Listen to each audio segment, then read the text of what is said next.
Greetings, dear friends. Welcome to the Pisces Festival session of the Creative Lab, Awakening the Souls of Our Nations. I welcome you on behalf of the Hechal Group from Jerusalem and Klangschale Group from Germany,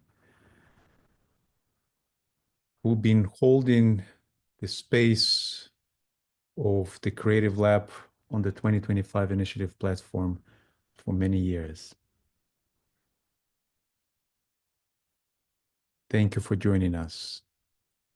And I invite Uta to take us onto this continuous journey.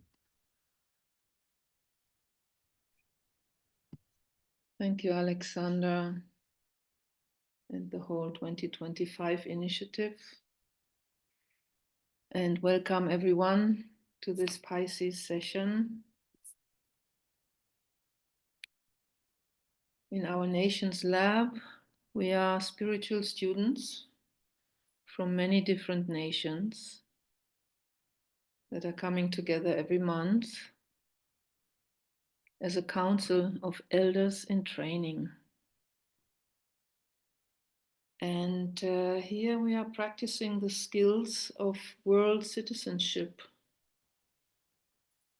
skills which may be required of the delegates of a future United Nations. And then we try them out, our skills, on various world issues.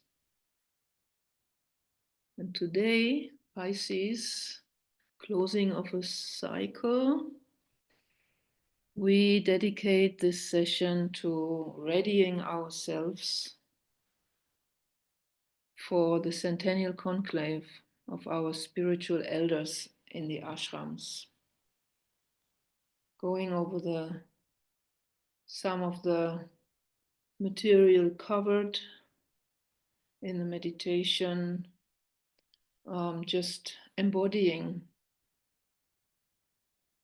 what we have learned together and what we are together, making ourselves as ready as we can for this big pivotal time.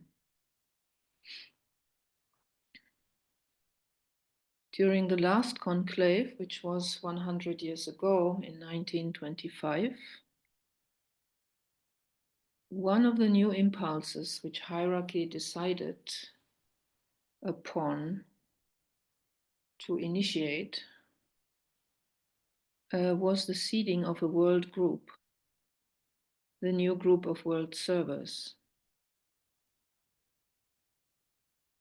There had not been such a group, a world group, previously. And today we have one. And we are part of it. It's a huge thing for the life on this planet. And it is good to become aware, to hold in our awareness the fact that we as this world group can for the first time play a conscious part in this seminal event of the Centennial Conclave. To be an integral factor in shaping world development for the next 100 years. So we could say that for the hierarchy, there is now someone home, so to speak, with whom it can cooperate.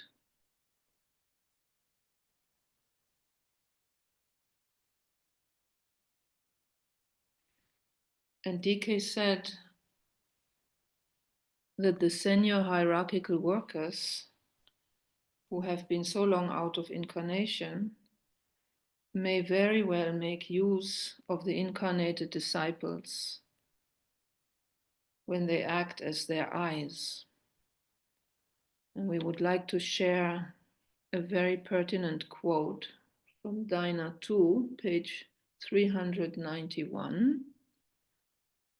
Put it on the screen, and I will read it slowly to take it in fully. The value of the ashram of a trained and functioning disciple, the value to the ashram of a trained and functioning disciple, lies in his ability to see with the ashram, to see that activity which is required and the technique and mode of bringing about still another development within the eternal plan. To this must be added the disciple's understanding of the civilization and the culture of which he is a part, and a comprehension of the field in which his endeavor must lie. Being a functioning human being and a part of the great panorama of life, he can interpret to the ashram what he sees of extended evil, what he notes of humanity's striving towards the good, and the revealing voice of the speechless masses. His suggestions as to the immediate mode of turning the hierarchical ideas into ordinary human ideals are of importance to the master of his ashram. His value in this aspect of the hierarchical work is that he is not a master, that he is necessarily closer in touch with the daily life of ordinary human beings, and that the field of his activities is with personalities, whereas the masters and the senior initiates work with souls. When a disciple is a truly soul-infused personality, he can give to the master most valuable assistance.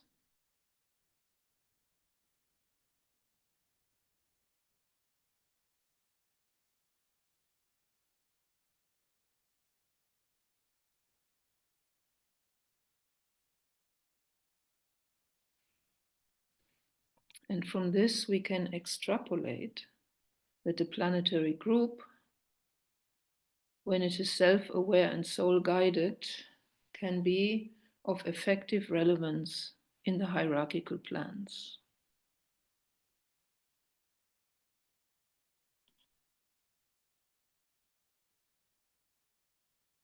So, what are the skills that we are expected to put into practice for this, for taking on this role, this responsibility?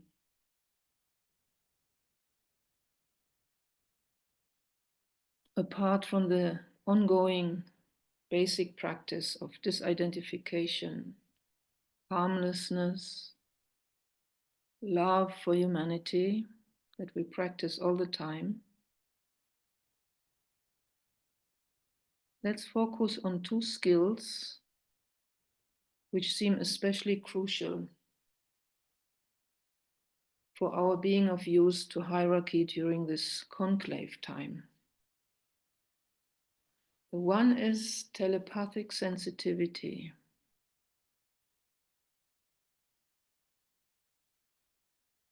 To each other as a world group and to hierarchy. And to hold this telepathic interdimensional field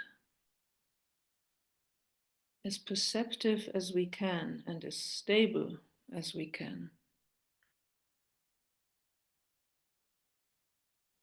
Take a moment just to feel this.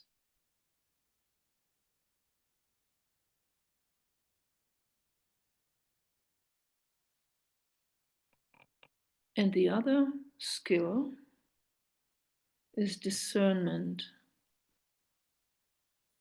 being informed with a critical mind, and yet in humility.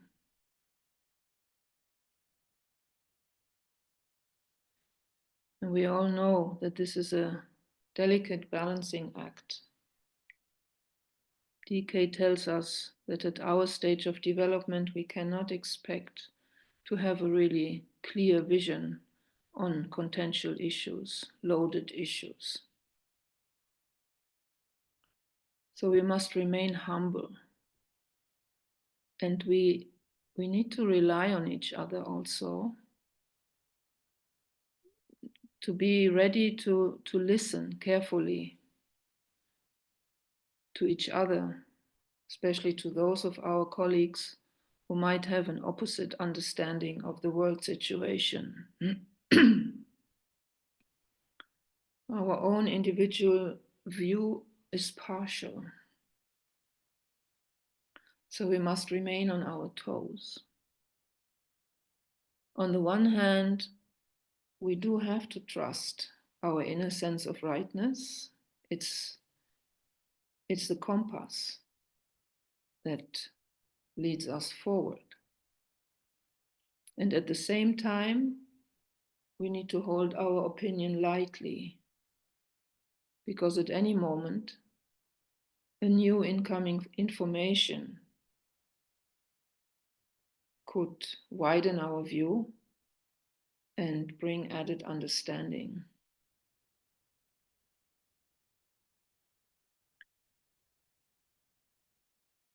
And of course, it takes courage to show up as the eyes of hierarchy.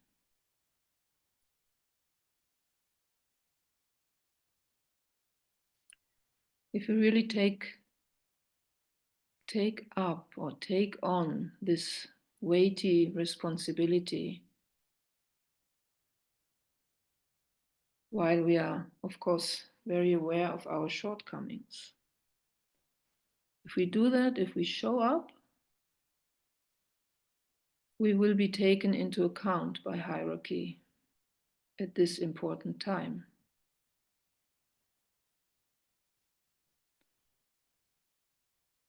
To be the eyes and also the interpreters for hierarchy, and suggesting possible avenues of manifestation. It's truly a great responsibility.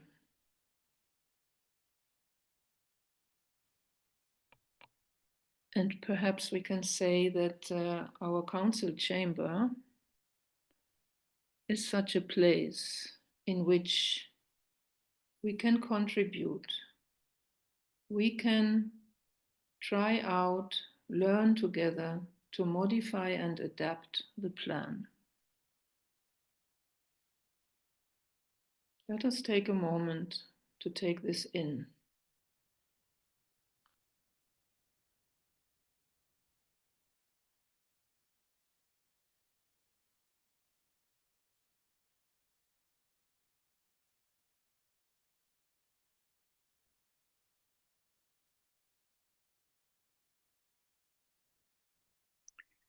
And there's another thing to take into consideration here. Just from the energetic angle, hierarchy as a whole directs its gaze on us, humanity. It's one bundled concentration. So on the one hand, this provides them through our eyes, at least partially through our eyes and interpretations, with the information about the outer reality, which they can take into consideration for steering the destiny of humanity for the next 100 years. That's already huge. But think about the stimulating effect that this concentrated gaze has on those of us who are tuned to it. We carry more charge at this time. And many of us are aware of this. It seems that our radiance, our power to manifest, is augmented.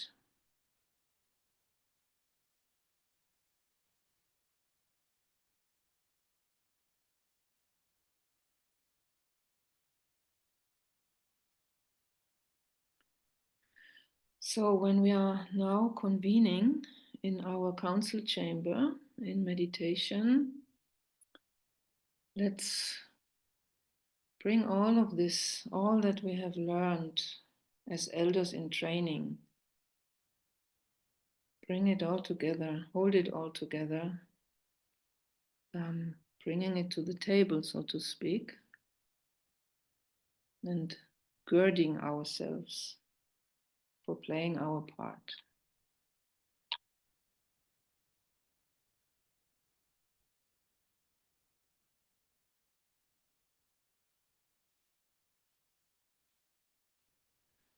Okay, so let us begin to withdraw our attention inwards.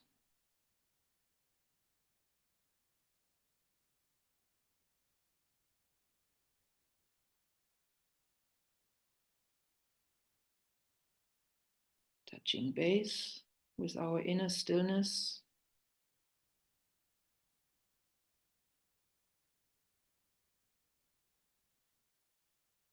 Grounding well in our body.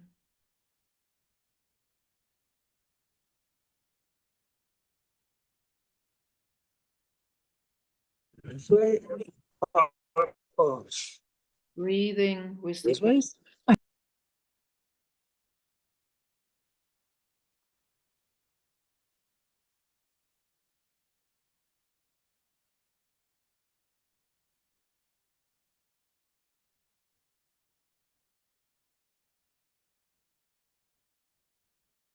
standing in love and clarity and the freedom of the soul.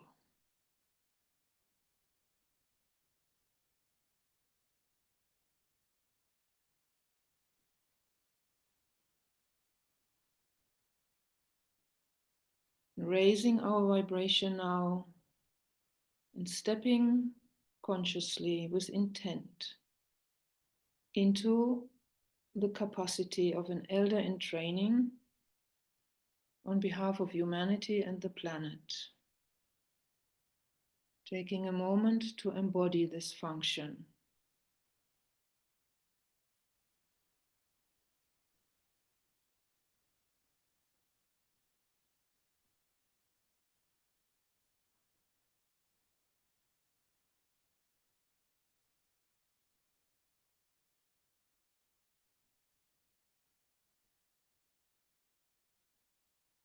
And as such, let us now be drawn to our beautiful building set in the silence of nature.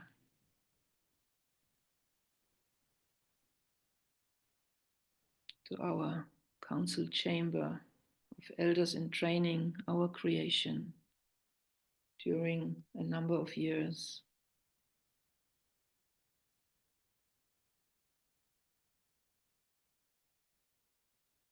Entering the quiet and clear and spacious chamber.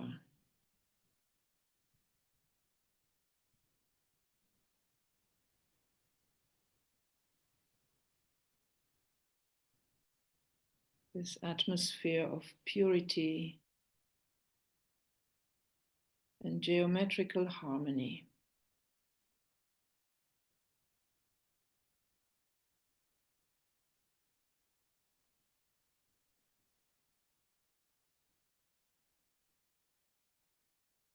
Taking our places in geometric order.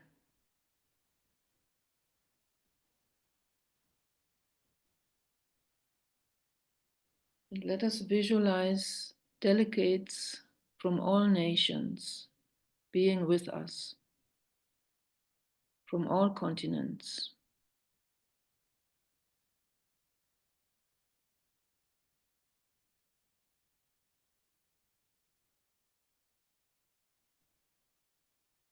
And let us take an imaginary look around at all these faces. Purity of motive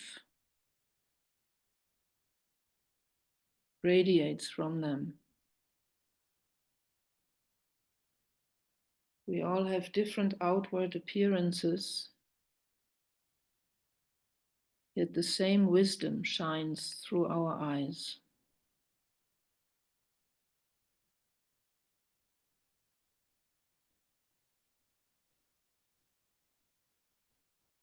And it is easy to feel that we all love our nation, but also are capable to fearlessly and honestly look at its shortcomings.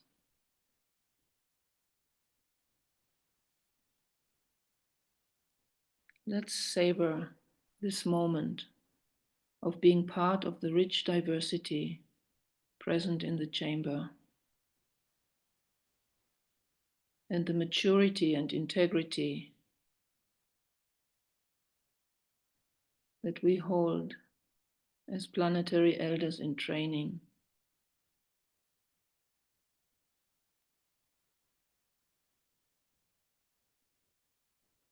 Our sense of being, of belonging, is firmly anchored in the oneness of humanity.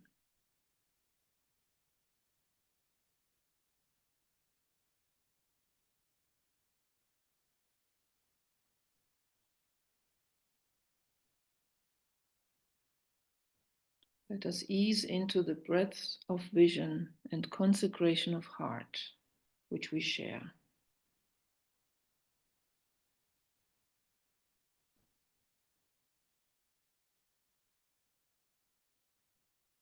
Being aware that this is a safe space for the affairs of the family of nations.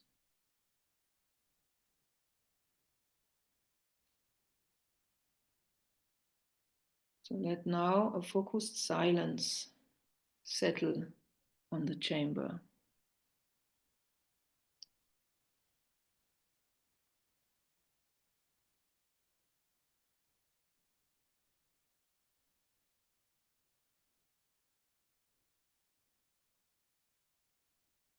Our hearts tuning to the flame of the group heart.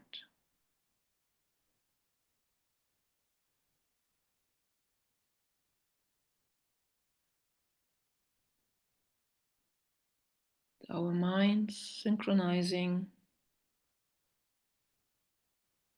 into the calm, clear, lighted space of the council chamber.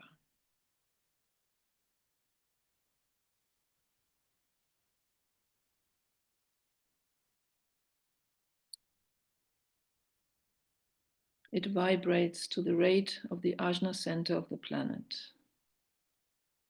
And through this vibration, we are linked with our fellow elders in training everywhere in all nations.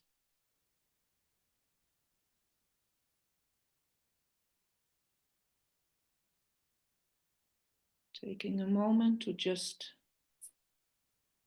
hold this shared lighted space stable.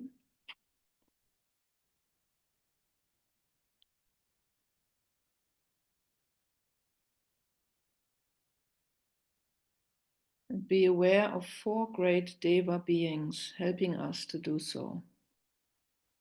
1 at each direction, at the north, south, east, west.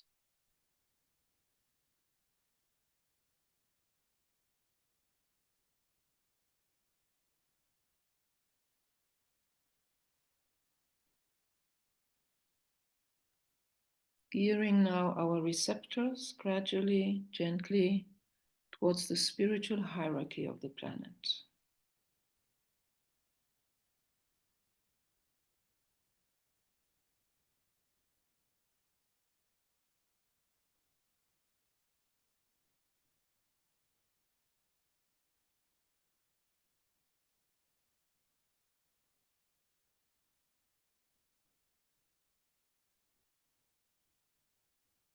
Perhaps we can get a sense of the vortex which is forming there, the vortex of the Centennial Conclave.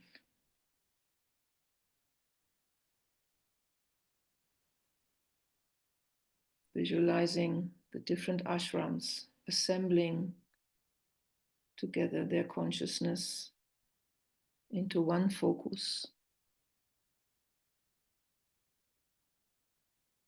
and directing it towards humanity.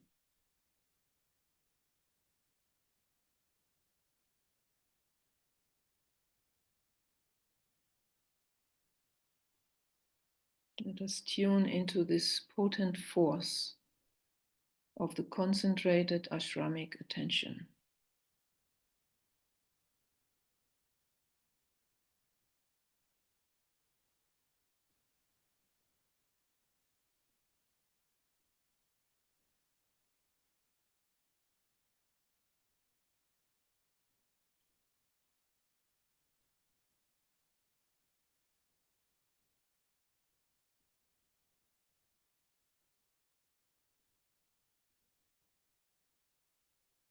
Calibrating to this high vibrational stream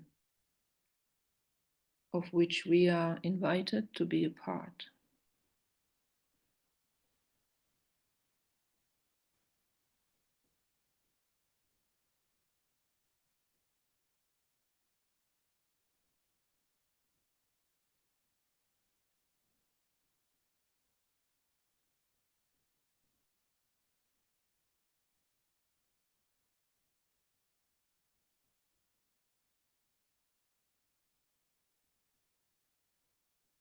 Let us imagine looking at the planet through the eyes of the ashram,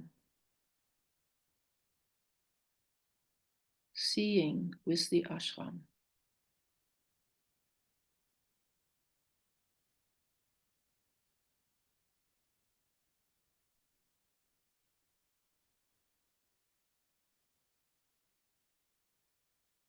Seeing for the ashram.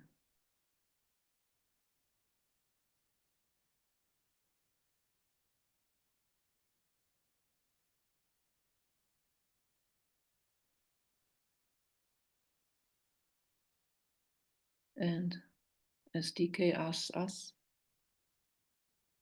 discerning the extended evil and humanity's striving towards the good,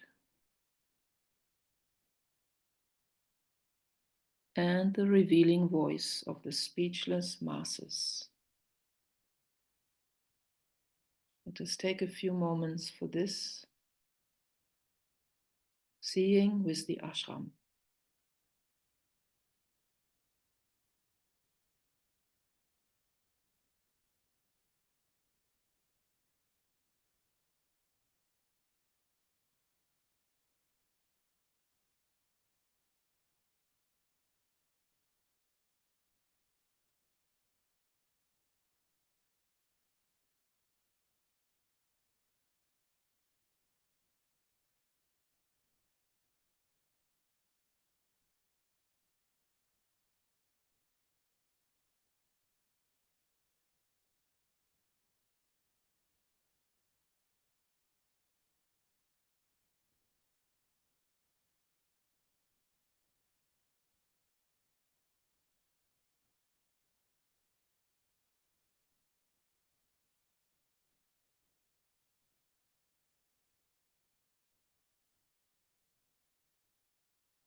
Let us imagine interpreting to the ashram what we see.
And one last practice. Imagine making suggestions to our ashramic seniors as to the immediate mode of turning the hierarchical ideas into ordinary human ideals. Making practical suggestions to the ashram.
Taking another minute or two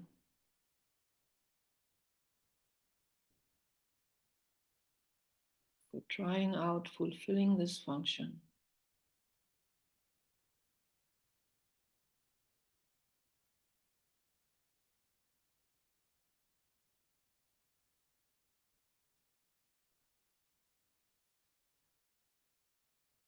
Trying on this function.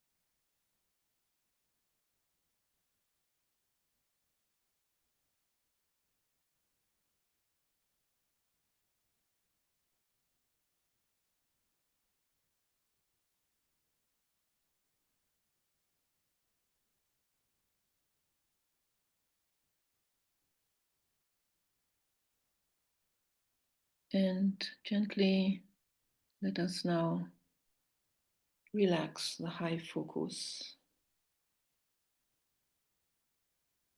returning to the council chamber, letting our impressions settle into our group workspace so they may continue to gestate.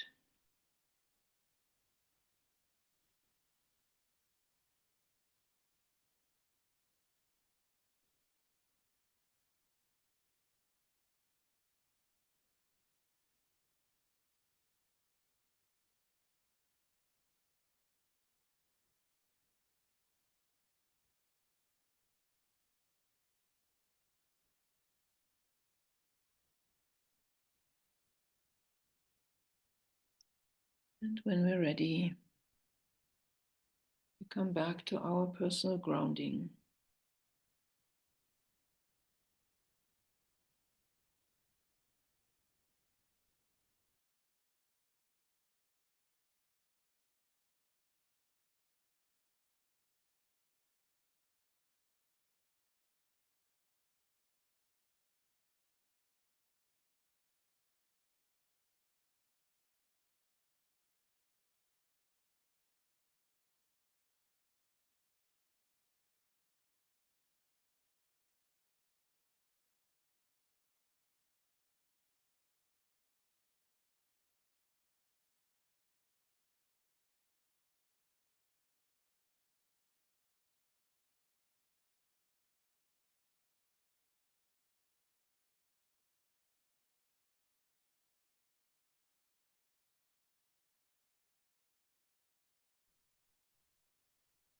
So, when we are settled back, we can open the floor for our sharing.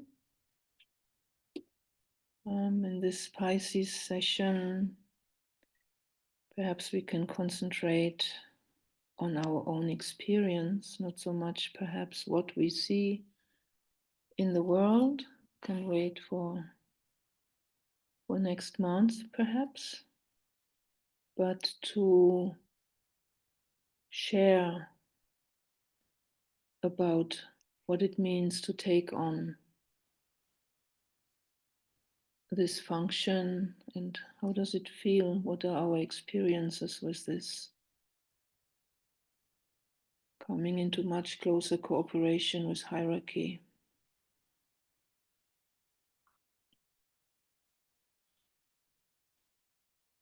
So, whoever would like to share, just please unmute yourself.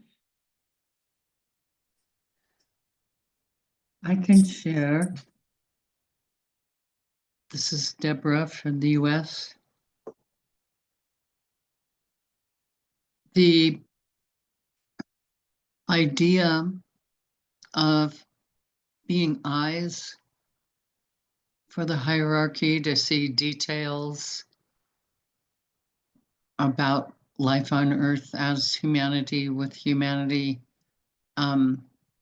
is really compelling.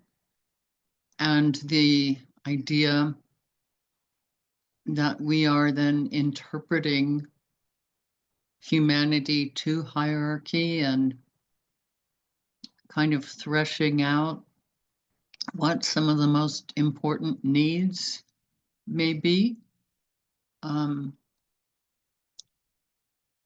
is really inspiring, but it also in retrospect, there's so many times that we have ideas and inspirations during the day and we might jot them down and continue on the busy life and think, well, I'm glad I wrote that down. I'm not sure it's doing anybody any good. And yet, maybe it is. All the things that we write and think and create, and some creations come to fruition, others don't, but somehow the thinking process and the aspiring that goes with it and the ideal of service seems like nothing is wasted that way. It is all a service.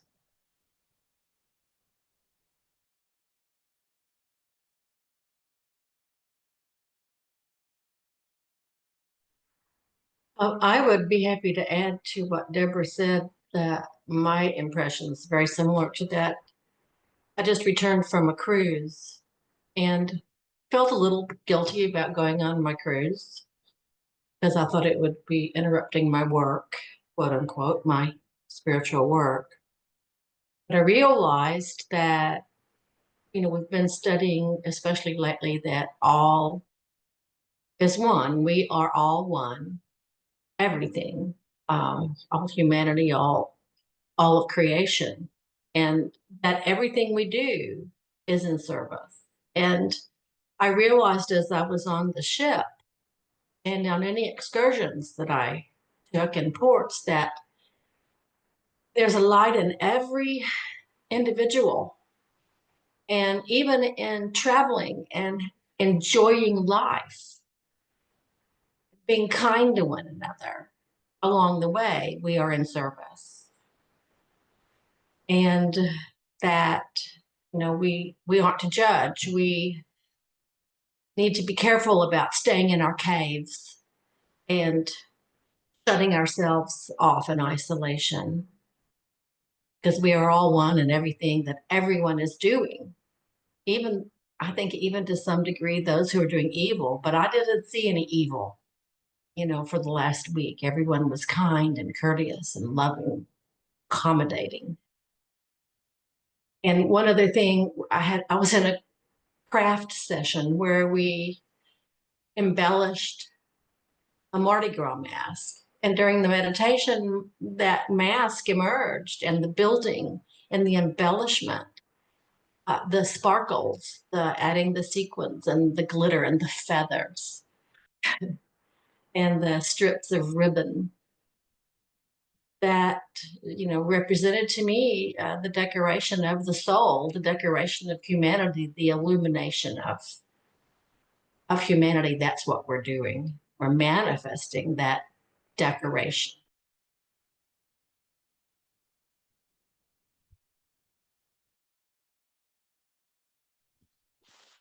My experience coming into the room and then being the eyes or having eyes for humanity, the room in it of itself was a unity in diversity, and grounding that in your life, in my life every day. And I had the thought, treat everybody you meet as if they're a family member you like, though, and with respect, and being able to discern what's needed. But at the most fundamental and basic level is to treat others like family. So unity and diversity. This is Margot from Canada. To be standing as the aligned in contact, the eyes of hierarchy, not seeing as hierarchy, but eyes through eyes, our eyes as the new group of world servers, and looking at the planet. And I could see the shape of the planet. I could see these streams of blackness. It wasn't all black, but there were swirls of this blackness, and then light as well, and not so many other colors other than green. There was green that kept coming up. It was something good is happening here amidst the destruction and the devastation. And then later on, it was an image of what I imagine it would have looked like when the first life was climbing out of the sea, out of the ocean onto land. It didn't look like creatures. It was as if the souls are coming up out of perhaps glamour and illusion into a new dimension, a new coming out of the water into the air, into the fire. Oh, deep gratitude for this opportunity to practice like this, to serve like this.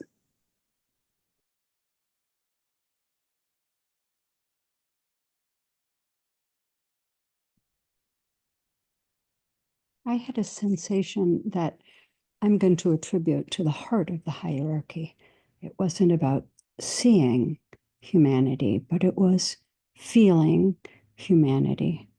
And the feeling that came into my heart center is the same feeling that I get when I look at my children. So it was this unconditional, compassionate love and totally void of judgment or disappointment, but in fact, just this faith, this belief, this trust that they are on that evolutionary path and that what they require most is that unconditional love and that acceptance for who they are individually and collectively, seeing that Christ within all.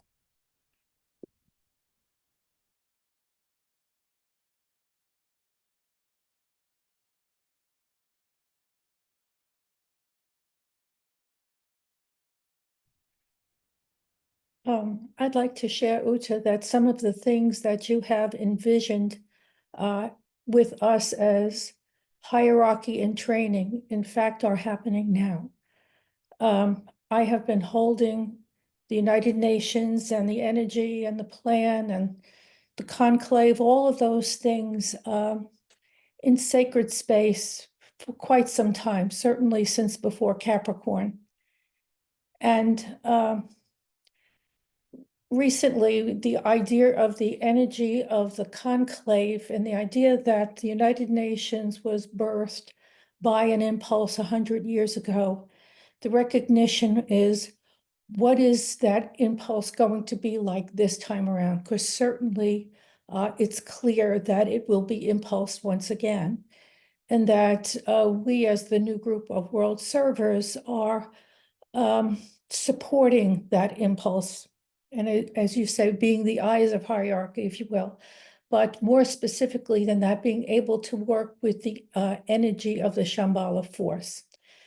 And so I thought about 100 years ago when I sat in meditation, it was the idea that the idea itself of the United Nations was birthed. And what I felt was happening this time is that over the next 100 years, the spiritual birth of the United Nations has to take hold, that was the next iteration. And things like having a magnetic leader for the Secretary General, so that core could magnetize delegates who are of the highest vibration to, in fact, be the delegates for those nations. So you have the most conscious person in that place to support and represent we the people. The idea that right now we are in this fluid time and the forerunners have ended. And so I and the whole group have been standing in consciousness saying, what is our next work? And a lot of what you've suggested, the idea of making suggestions to the ashram, is another way of saying being stronger visionaries for the impulse that we're receiving. And so we've looked at our sustainable development goals and looked at what is that next iteration that humanity needs to embrace and have some specificity to it so that the devas could work with it. That's one thing. Looking at the purpose of our group and holding what I'll call a living charter rather than the charter that it was Judy? based on. Judy, Yes, hon. moment. You're saying so many very important things. Can you talk a bit slower? Oh, sure. I'm filled with the energy, but okay, I will try. Yes, yes. Thank you very much for all these very important points. Let's So keep- I think, okay, I'll go slower and I don't want to, basically monopolize everything, but for last month, when our group presented the United Nations, it was to look at the United Nations in terms of where she is now. We will be presenting at the SRI conference, And the thing is, we were at the end of an age. Where do we go from here?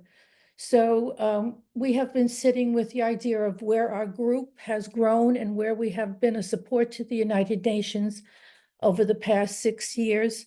Where are we now? And what is expected of us just in the next 3 years? We're just going to take a 3-year chunk from 2025 through 2027.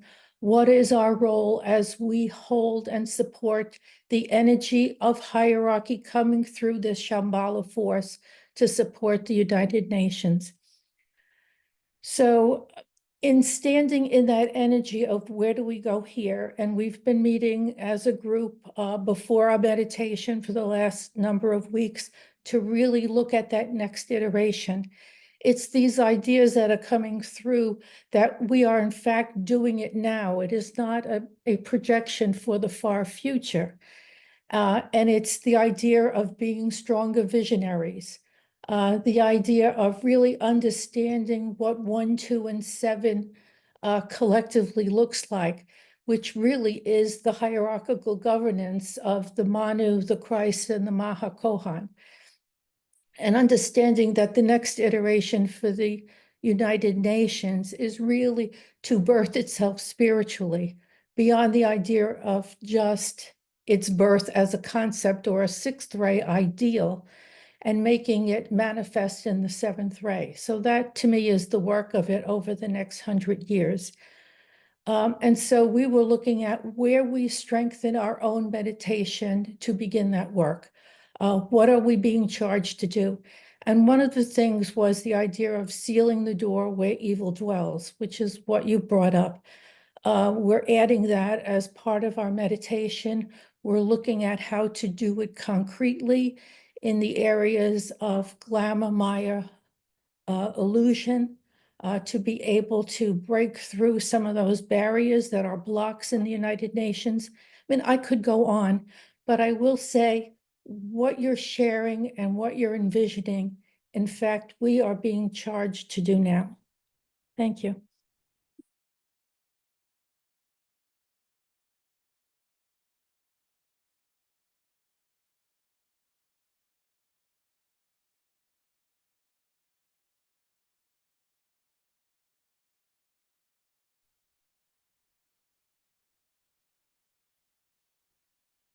Well, thank you, Judy. For that wonderful presentation last month as well. I shared it with our local group the last time we met here. And I will go back to it again because it was so full. The view from here, looking at it as a citizen or representative of the United States, which I find to be somewhat of a United Nations, unlike most nations where the Finland are Finns and English are English and Chinese are Chinese. Americans are such a potpourri of many nations. And there is hence this incredible experiment I feel going on here, which does show up as separatism, granted. But as I looked at it, I thought of the flag, because the flags of the nations, the Tibetan tells us, are symbols of the devotion of the people, indicative of national spiritual objectives, even though at this time somewhat selfish and nationalistic. But here I'm quoting, behind the flag is a point of power, which is the point of inspiration to the soul of the people, the square of the personality. And then within the developing consciousness, and he does give us a symbol of a flag that will eventually, if you can imagine, be superimposed again on flags of a sun or a central point radiating out. That's from that spiritual point. And as I did that, and you mentioned the love of our nations, I had to pause because many here in the United States do not, are very self-conscious about being Americans. It's easier for me to love Mexico. I immediately went to loving Mexico, where I come from, and just love. And to bring that sense of love to our nation here is somewhat of is a little bit of a challenge. Even though I appreciate the United States, there's so much right now. Well, the dweller in full force. And so it occurs to me, the dweller is this time, if we look at our national politics, um, has actually been providing an opportunity to speak of spiritual intervention here on the ground, because on the ground here where I live in the United States, many are hunkering down. Some don't want to watch the news, but there is a great celebration of relationships. And I imagine the fourth ray, which I mentioned last time, very present, dancing. I love this one song which came to mind, "Let Love's Radiance Sparkle All Over the World." And you were sparkling that. That is being sung and danced to by Sufis and universal. And there is an acknowledgement of the need for that type of vibrational quality and frequency. There's a large underground, if you will, here that is not reported in the news, that is celebrating each other and that is celebrating the potential of the times. And I wonder if Donald Trump's tendency towards dictatorship do not indicate the need for hierarchy. I find it easier to mention the possibility of divine intervention to ordinary humanity here that I am living in the midst of. And because ordinary humanity, if you will, right now is in such pain and turmoil that I find it easier to bring higher spiritual possibilities to the fore in everyday life. And I'm talking about people who are selling me groceries in the store. Not necessarily like close friends, but as well. Anyway, that's a little bit of what it looks on the ground to me here in the southwest of the United States. If that's helpful.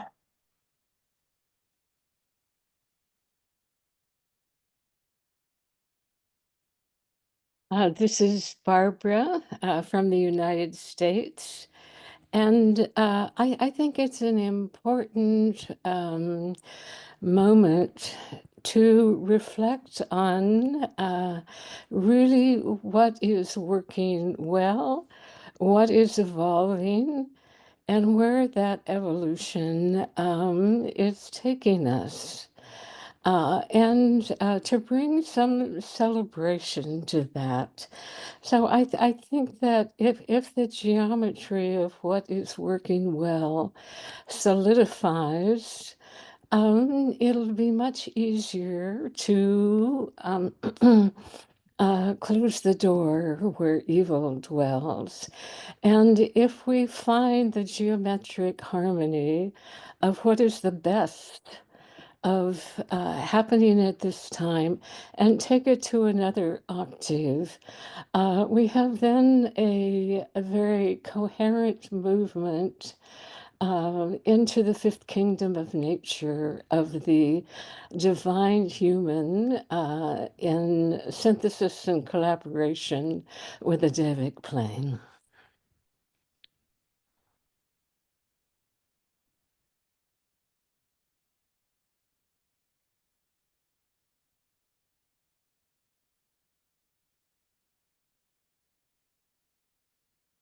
This is Alan, also from the United States and Southern California, and also part of the UN SDG group. I find that what everyone is saying, there's parts of me that are moving in that direction, offering that, being that in the world. And with my offering to the hierarchy earlier, what came to me is that I, and maybe many of us, would like to have a strong and useful and discerning use of synthesis, as well as all that's been mentioned so far. And to be used in such a way as to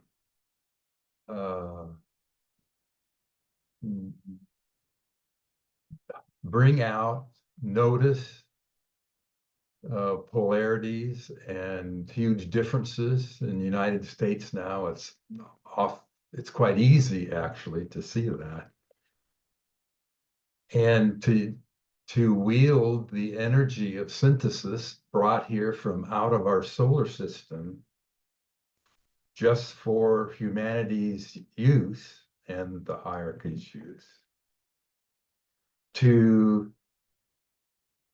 at least offer, if not help create, a synthesis that rises above and goes deeper than, let's just say in the United States, Democrats and Republicans, or any situation where there is need calling out for a whole nother level of ways to understand, appreciate, and deal with that which is manifesting in this spectacular and awful time of the convocation and the beginning of the Aquarian era.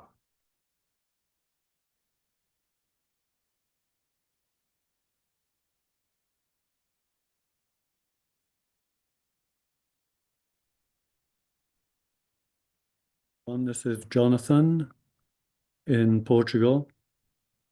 Just like to share a few brief thoughts, starting with a quotation from DK, I believe.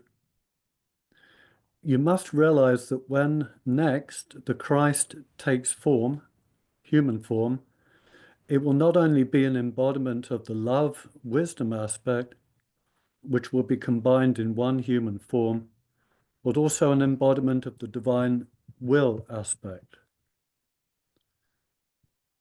So a question arises as to integrating not just the Shambhala impact, but the right expression of the will, let's say of the collective heart, the humanity's heart center, which is the Christ. And then in terms of synthesis, and someone mentioned divine intervention, I think we're familiar with this too. At the time of each Wesak festival, the avatar of synthesis in its relationship to the planetary logos and the overshadowing Christ releases to hierarchy a quantity, quality, and frequency of synthesis which is new to this planet. So as the kind of hands and feet, the Ajna center, and as a world group, we are or will be recipients of this new energy. The characteristics of which are that they absorb pairs of opposites, carefully identified and observed when they are offered up to this new energy. And it radiates out of its own substance, so to say, a new consciousness. So it can be very helpful for us to contemplate receiving and the right use and direction of this new energy, which is the equivalent of a divine intervention and is uniquely available at WESAC in order to resolve a planetary crisis, really, which is to do with the polarization of opposites, vested power and money versus we, the people seeking freedom, and a new consciousness of being a one humanity. And so that's really what I want to share, because I feel that the means are available to us when we approach it with humility, but also with awareness and skill. Thank you.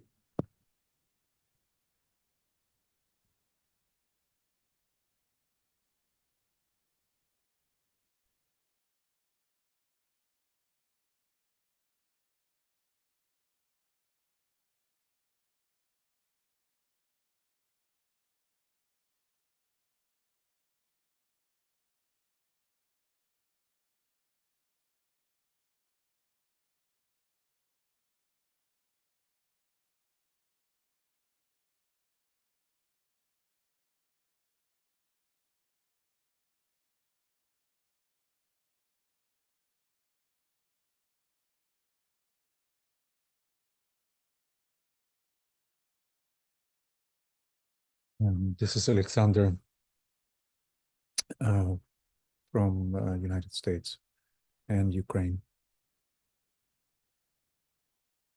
Thank you, Uda, for this deep meditation and reflection.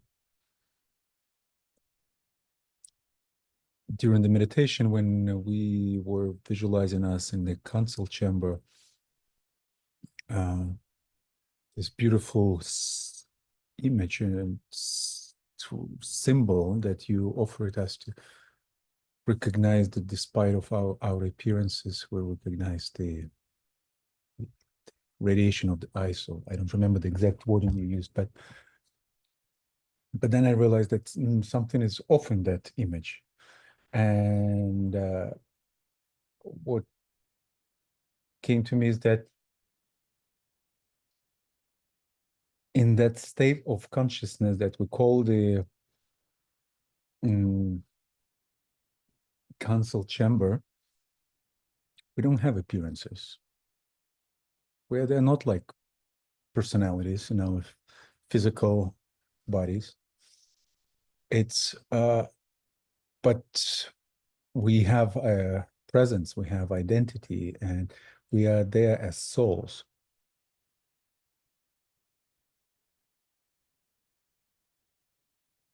And that recognition helped me to go deeper into this reflection on this quote,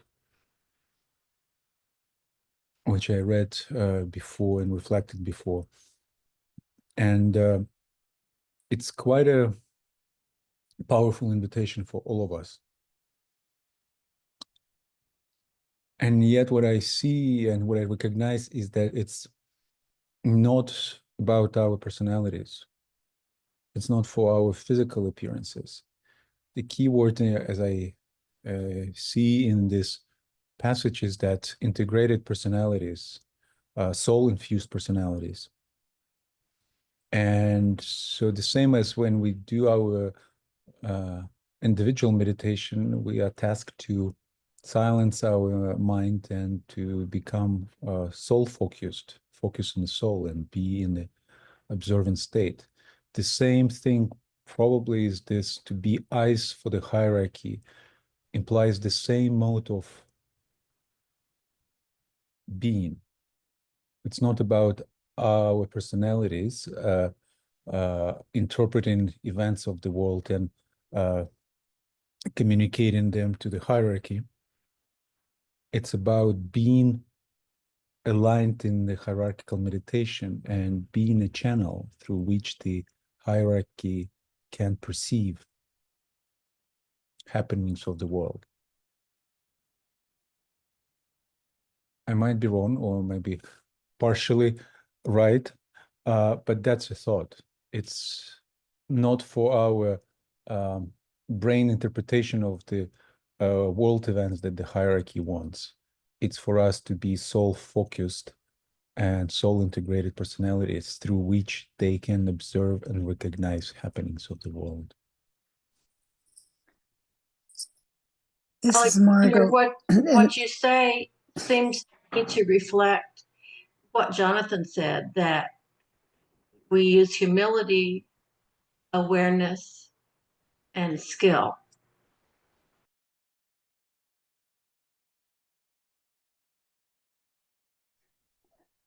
And Alexander, this is Margot, and I'm agreeing with your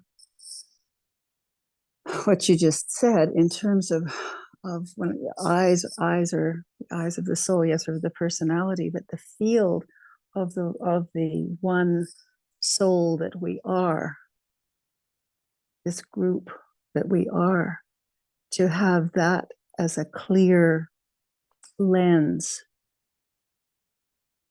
I'm also hearing some interpretation is also required, but is it interpretation by us? I'm not sure. To be that clear lens through which, and be like a communication device, two-way device. That's my sense of it.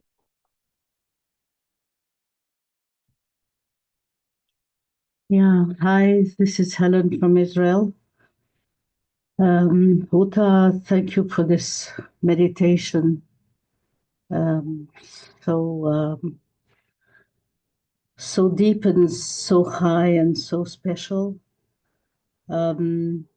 Sasha, when you began talking about being in the council chamber, this was my experience of being in alignment on the highest point I am capable of, and seeing all those entities around me of the different nations, representatives of humanity, on this level of at least integrated personality, and if not soul integrated personality, in a certain way, and a strong sense of cooperation, and this cooperation on high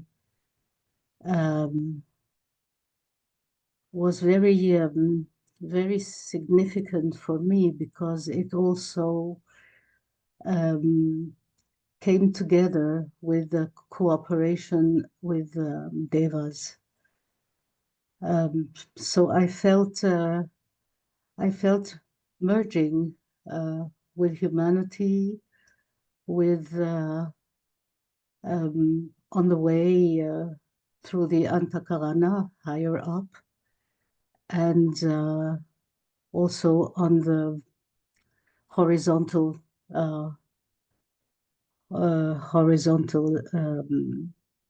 axis. So thank you very much. Thank you very much. I would just like to build on something that Alexander said, that we stand there certainly not as personality, but as soul. But I would say that we have to stand there as group soul, not individual soul. And when I look at this group, and many of the groups that have come together as part of the greater intergroup, I realize that in some ways they are all seventh ray vehicles, or many of them are. That there is the ceremonial magic that they have exhibited through their ongoing rhythm, in terms of, in this case, this group coming together monthly to look at things, having a particular ritual. And the seventh ray has ceremonial magic and order as its two things. And sometimes it looks almost like they're a conflict, but together being that seventh ray vehicle and holding the purity of magnetic purity, where we're moving beyond the individual centers that we're clearing out, but being a group together and being able to stand in magnetic purity. That is what will align us in the work of hierarchy, not just with hierarchy, but with its work, so that in fact can come through. And what will be coming through is that new order. So by utilizing the new group of world servers as group, we can bring through that new order as we stand in not our own individual souls, but in group souls and in magnetic purity. Thank you, Judy. And I would like to add to that one of my favorite quotes from the Nobel Prize winning chemist Ilya Prigogine. He said, when a system is far from equilibrium, small islands of coherence in a sea of chaos can lift the entire system to a higher order. And we are creating all over the world and together as a one, and also as places specific to specific needs and specific geographies, these islands of coherence that are merging that actually can lift the entire system in a sea of chaos to a higher order. And I think that's a beautiful expression of what the World Group and the subgroups are doing.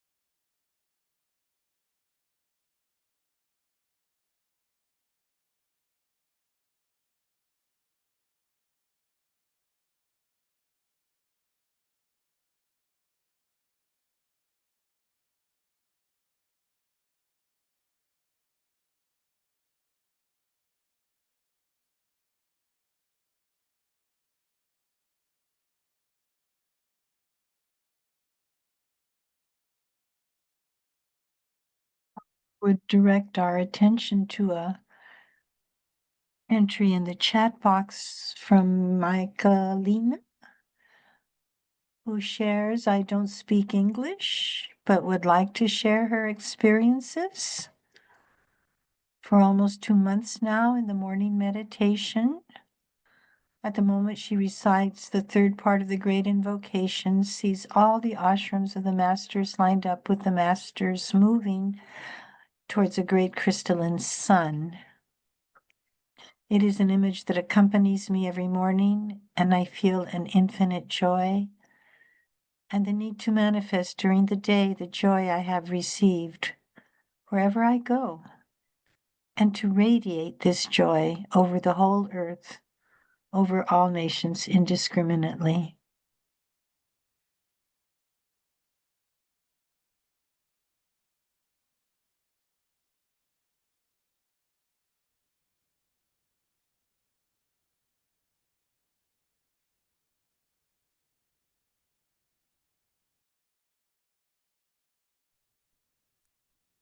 Any other contributions before we move towards closing?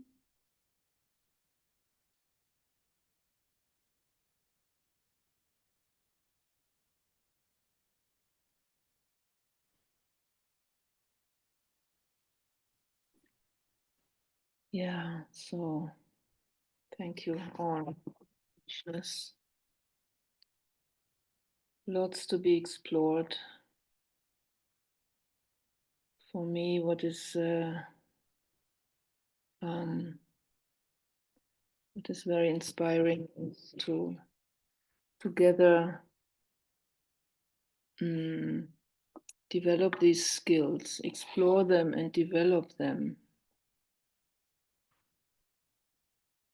Much like a really like being a lab in which we try out things, technologies, so to speak, group technologies, and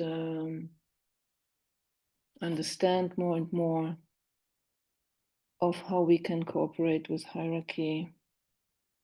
That's for me really the main important thing now. To use this Centennial Conclave to really give our best to this, to focus on that. Thank you for all the many aspects of that we have shared.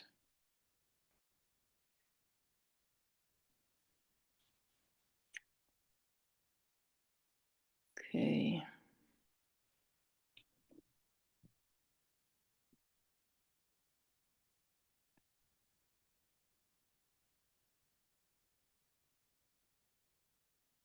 So let us now just contain all of it in our group space together, in gratitude for what we have built together and continue building together.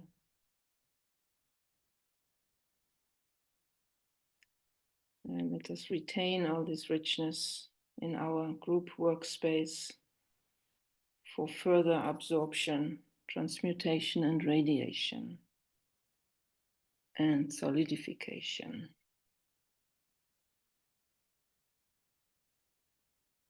Yeah, okay. Our next Nations Lab session is on April 15th. And I believe we will continue opening our awareness to the new impulses from on high. Okay, so over to you, Alexander, for any further announcements.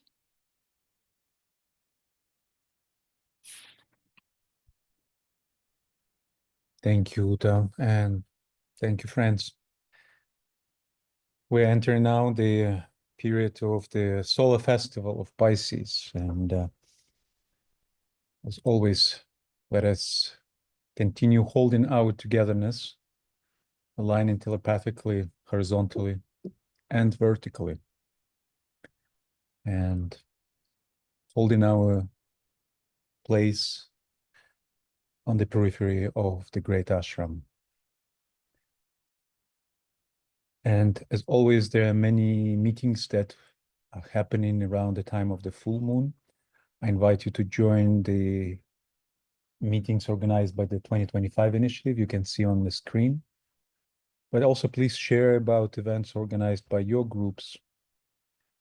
And the main thing, let us come into telepathic alignment at the exact time of the full moon. This Friday, 2:54 a.m. Eastern time. So I believe it's 6:54 Universal time. And one last announcement, next week at the time of the equinox, exact time of equinox, there will be a online meeting, Zoom meeting for silent intergroup meditation at the exact time of the equinox. And on the same day, the 2025 initiative will welcome you into the new astrological year 2025-2026. And as always, following our annual rhythm, we invite you to the celebration of the new year, when we will share with you our vision for the unfolding work for the next year, and we'll share our program for the new 25-26 year cycle. Much love to all of us and gratitude. Yeah. Bye bye, everyone.